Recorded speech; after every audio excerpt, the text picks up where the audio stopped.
एक बार बादशाह अकबर के राज दरबार में एक ज्ञानी पंडित आए।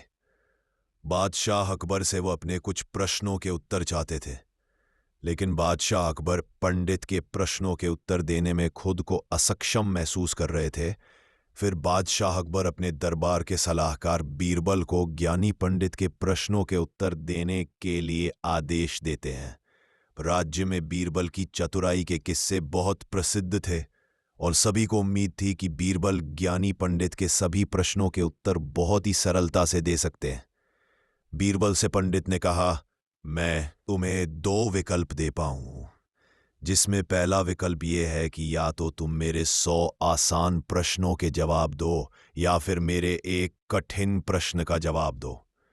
बीरबल ने कुछ समय सोचने के पश्चात पंडित से कहा, मैं आपके 100 आसान प्रश्नों के बजाय एक एक कठिन प्रश्न का जवाब देना चाहूंगा।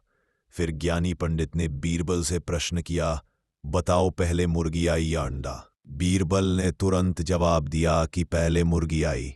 तो पंडित को आश्चर्य हुआ और उसने फिर बीरबल से पूछा कि तुम किस आधार पर कह रहे हो कि पहले मुर्गी आई? इस पर बीरबल ने हुए पंडित से कहा कि आपने यह दूसरा प्रश्न मुझसे पूछा है, जबकि आपने मुझे एक कठिन प्रश्न के उत्तर के लिए कहा था।